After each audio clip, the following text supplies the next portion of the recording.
Welcome to my EBE classroom channel. আমার EBE classroom চ্যানেলে সকলকে জানাই শুভেচ্ছা, অভিনন্দন এবং স্বাগত। আমি কিশোর কুমার বিশ্বাস। এর আগের দিন প্রেজেন্ট ইনডেফিনাইট টেন্স সম্পর্কে আলোচনা করেছি, বিস্তারিত আলোচনা করা আছে। তো আমার মনে হয় যে ওই ভিডিওটা, ওই প্রেজেন্ট ইনডেফিনাইট টেন্সের উপরে যে ভিডিওটা করা আছে, আশা করি অনেকটাই উপকারে আসবে। আজ ওই প্রেজেন্ট ইনডেফিনিট টেন্সের উপর বেশ কিছু ট্রান্সলেশন প্র্যাকটিস করব। তার আগে প্রেজেন্ট ইনডেফিনিট টেন্সটা একটুকু স্মরণ করিয়ে দিই যে যখন কোনো ভার্বের দ্বারা কোনো কাজ সাধারণভাবে করা হয় বা ঘটে এরকম বোঝায়, তখন ভার্বের প্রেজেন্ট ইনডেফিনিট টেন্স হয়। তবে বাংলাতে চেনার জন্য আরো বেশ কিছু নিয়ম আছে, যেগুলো এর আগের ভিডিওটায় আমি বিস্তারিতভাবে আলোচনা করেছি। যেমন অভ্যাস বোঝায় বর্তমানের অভ্যাস, ঐতিহাসিক সত্য, সাধারণ কোনো ঘটনা, কোনো বিশেষ একটা অবস্থার ঘটনা, মনের ভাব, মনের ইচ্ছা ইত্যাদি ইত্যাদি। ট্রান্সলেশন করার সময় আমাদেরকে প্রথমেই যেটি মনে রাখতে হবে যে দেখব সেন্টেন্সটার মধ্যে কোথায় সাবজেক্ট, কোনটা ভার্ব আর কোনটা অবজেক্ট আছে। কারণ আমরা জানি যে ইংলিশ সেন্টেন্সের জেনারেল একটা ইংলিশ সেন্টেন্সের যেটা স্ট্রাকচার, সেটা হলো SVO, অর্থাৎ সাবজেক্ট ভার্ব অবজেক্ট। এরপর শেষে অর্থাৎ অবজেক্টের পর আরো অবজেক্টের প্রসারক বা বিধেয়ের প্রসারক থাকতে পারে। তেমনি সাবজেক্টের প্রসারক অর্থাৎ যেটি কর্তা বা উদ্দেশ্য অংশ, তার প্রসারক থাকতে পারে, যাকে এক কথা বলা হয় এক্সটেনশন। আজকে এই প্রেজেন্ট ইনডেফিনিট টেন্সের উপরে বেশ কিছু ট্রান্সলেশন প্র্যাকটিস করব, স্পেশাল কিছু ট্রান্সলেশন। প্রথমেই বলি, লিখি, ঈশ্বর করুণাময়।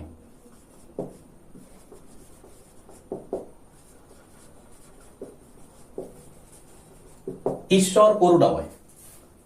এখানে বুঝতে হবে যে ঈশ্বর করুণাময়, ঈশ্বর হন হওয়া ভার্ব। হওয়া ভার্ব মানে আমরা কি জানি? Be verb. তো বি ভার্বের যে প্রেজেন্ট ফর্ম এম ইজ আর, ঈশ্বর থার্ড পারসন সিঙ্গুলার নাম্বার, কাজেই ইজ। গড ইজ সাবজেক্টের পর verb, god is Karunamoy. Karunamoy merciful, god is merciful. তাহলে বুঝতে পারলাম যে গড ইজ মার্সিফুল। এবার এর থেকে একটু বড় ট্রান্সলেশন দিই। মৌমাছি ফুল থেকে মধু সংগ্রহ করে। লিখি, মৌমাছি ফুল থেকে মধু সংগ্রহ করে।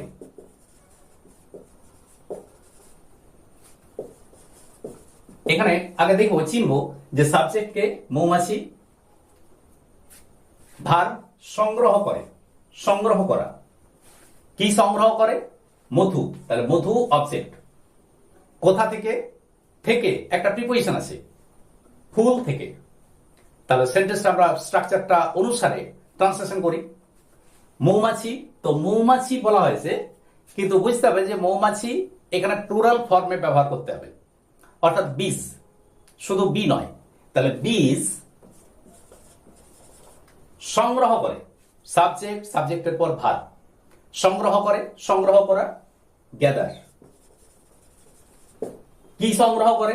মধু অবজেক্ট। তাহলে বীজ, গ্যাদার, হানি। কোথা থেকে? ফুল থেকে। থেকে প্রিপোজিশন, ফ্রম ফ্লাওয়ার্স। তাহলে কি পেলাম? বীজ, gather, honey from flowers. Present indefinite টেন্সের বাংলায় চেনার যে সমস্ত নিয়মগুলো আগের দিন আলোচনা করেছি, এগুলো থেকেই আজ ট্রান্সলেশন প্র্যাকটিস করছি। তো এবার একটু অন্য ধরনের, অর্থাৎ আগের দিনের যেগুলো আলোচনা হয়েছে সেখান থেকেই ট্রান্সলেশন। ওই আমার বন্ধু আসিতেছে।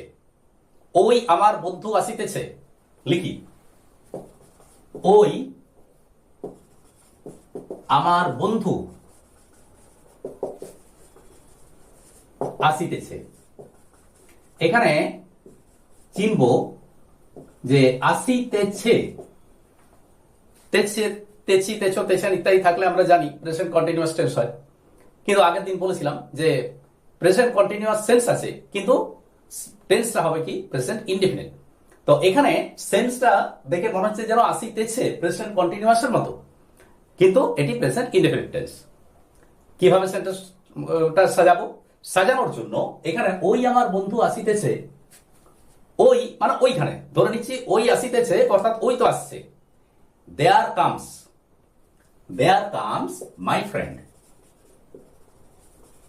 দেয়ার কামস মাই ফ্রেন্ড। সেন্টেন্সটা হলো দেয়ার কামস মাই ফ্রেন্ড। এবার ঠিক এরকমই আরেকটি ট্রান্সলেশন, জ্ঞানী লোকে ইহাই বলেন, জ্ঞানী লোকে ইহাই বলেন,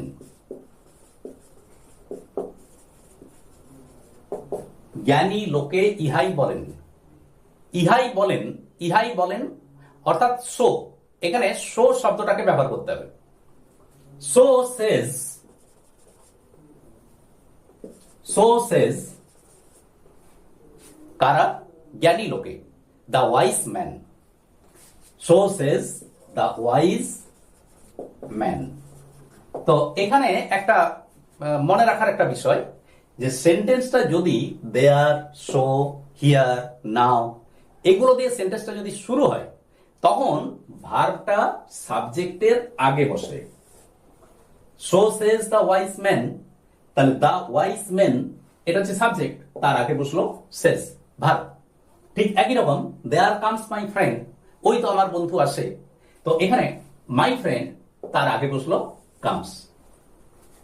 সো, দেয়ার, হিয়ার ইত্যাদি ওয়ার্ডগুলো যদি প্রথমে বসে, এরকম ধরনের সেন্টেন্স থাকে, তখন সেখানে সাবজেক্টের আগে ভার্ব বসে। এবার আরেকটি ট্রান্সলেশন প্র্যাকটিস করা যাক। তিনি কাহাকেও বিশ্বাস করেন না, তিনি কাহাকেও বিশ্বাস করেন না, লিখছি না, তিনি কাহাকেও বিশ্বাস করেন না। সাবজেক্ট তিনি, ভার্ব বিশ্বাস করা, সেন্টেন্সটি আছে নেগেটিভ, নেগেটিভ সেন্টেন্স, তিনি বিশ্বাস করেন না, তাহলে তিনি, হি বিশ্বাস করেন না। আমরা আগের দিন পেয়েছি নেগেটিভ সেন্টেন্সের জন্য ডু নট বা ডাজ নট বসে। এখানে he third person singular number, কাজেই ডাজ নট, তাহলে হি ডাজ নট বিশ্বাস করা, believe, he does not believe কাহাকেও অর্থাৎ এনিওয়ান, তাহলে he does not believe anyone, he does not believe anyone. Full stop. আরেকটা সেন্টেন্স, কমলা লেবুটি পচা, কমলা লেবুটি পচা। এখানে মনে রাখতে হবে যে সেন্টেন্সটার মধ্যে কিন্তু ভার্ব গুচ্ছ আছে। কমলা লেবুটি হয় পচা, কমলা লেবুটি, তাহলে দা অরেঞ্জ হয়, third person singular number, is পচা, পচার ইংরেজি জানি রট, রটেন, ROTTEN, তাহলে কমলা লেবুটি হয় পচা, দা অরেঞ্জ ইজ রটেন। আরেকটি নেগেটিভ সেন্টেন্স, আরেকটা প্র্যাকটিস করা যায়, তাহার কোনো কাণ্ডজ্ঞান নেই, বাংলাটা লিখি, তাহার কোনো কাণ্ডজ্ঞান নেই,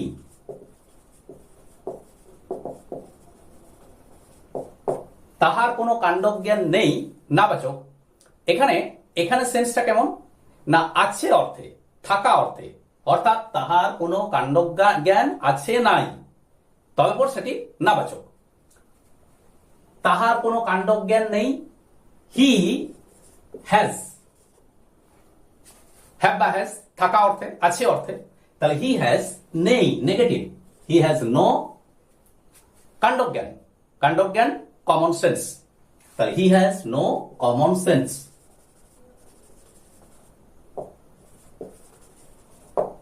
he has no common sense.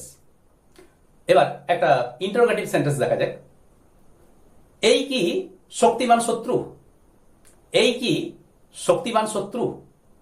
সেন্টেন্সটা লিখি, এই কি শক্তিমান শত্রু।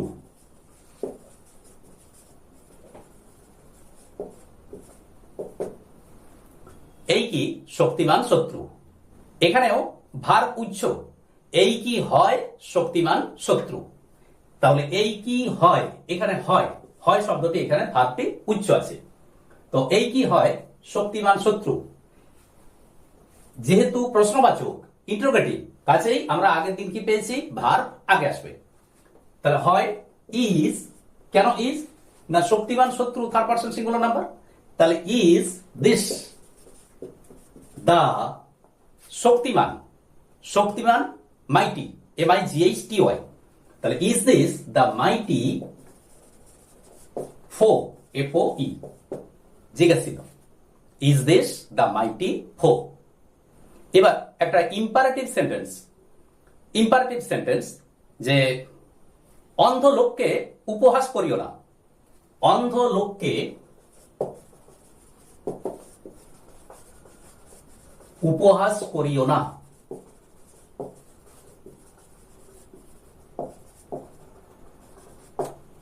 নিষেধার্থক, এখানে নিষেধ করা আছে, অন্ধ লোককে উপহাস করিও না।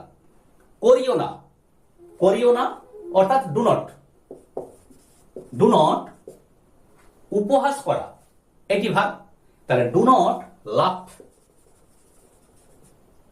ডু নট লাভ, কাকে, অন্ধ লোককে, তাহলে ডু নট লাভ অ্যাট, কাকে, অন্ধ লোককে, তাহলে do not love at a blind man, full stop, do not love at a blind man. এবারে একটি মজার ট্রান্সলেশন দিই, আমার পশ্চাৎ পশ্চাৎ মন্দিরে চলো, আমার পশ্চাৎ পশ্চাৎ মন্দিরে চলো, অর্থাৎ আমার পিছনে পিছনে চলো, মন্দিরে চলো। আমার পশ্চাৎ পশ্চাৎ মন্দিরে চলো, সেন্টেন্সটা এখানে পশ্চাৎ পশ্চাৎ পরপর দুবার ইউজ আছে, পশ্চাৎ। তো পশ্চাতে চলা, এখানে ঘাবড়ে যাওয়ার কোনো ব্যাপার নেই। এখানে হয়তো আমাদের অনেকের চিন্তা হতে পারে যে পশ্চাৎ পশ্চাৎ পিছনে পিছনে, এমন না। দেখতে হবে সেন্টেন্সটা কি, যে পশ্চাৎ পশ্চাৎ মন্দিরে চলো, আমার পিছনে পিছনে চলো, মানে ফলো করা, তাহলে কাউকে ফলো করা, অর্থাৎ আমাকে ফলো করো, ফলো মি, আমাকে ফলো করো, পশ্চাৎ পশ্চাৎ চলো, follow me to the temple, কত সহজ, follow me to the temple, follow me to the temple. এবার লাস্টে একটি এক্সক্লেমেটরি সেন্টেন্স প্র্যাকটিস করা যাক। ওটা কি সুন্দর পাখি, ওটা কি সুন্দর পাখি, বিস্ময়সূচক চিহ্ন, ওটা কি সুন্দর পাখি, ওটা কি সুন্দর পাখি, এখানেও ভাবটা উচ্চ আছে, ওটা হয়, অর্থাৎ ওটা হয় একটি সুন্দর পাখি। হোয়াট এ ফাইন বার্ড, সুন্দর পাখি, ফাইন বার্ড, ওটা, that is, what a fine bird that is. আজ এই পর্যন্তই। আমার এই চ্যানেলের নাম ইবিই ক্লাসরুম, ইবিই ইংলিশ বেঙ্গলি ক্লাসরুম, অর্থাৎ ইংলিশ বাংলা। আমার ইচ্ছা যে দুটো সাবজেক্টের বিভিন্ন টপিকস এখানে আলোচনা করব। পরপর 2-3 দিন ইংলিশ নিয়ে এলাম, পরের দিন প্রেজেন্ট কন্টিনিউয়াস টেন্সটাকে আলোচনা করার পর তারপরের দিন ওই টেন্সের, প্রেজেন্ট কন্টিনিউয়াস টেন্সের ট্রান্সলেশন প্র্যাকটিস করব, তারপরের দিন বাংলা নিয়ে আসবো, বাংলার উপর একটা টপিকস নিয়ে আসবো। আমার ভিডিওগুলো যদি ছাত্রছাত্রীদের কাছে উপকারে আসে তো আমি কৃতার্থ হব। আমার ভিডিও যদি ভালো লাগে তো আমার ভিডিওটিকে একটি লাইক দিতে এবং চ্যানেলটিকে সাবস্ক্রাইব করতে অনুরোধ রইল। আজ এই পর্যন্তই, থ্যাংক ইউ।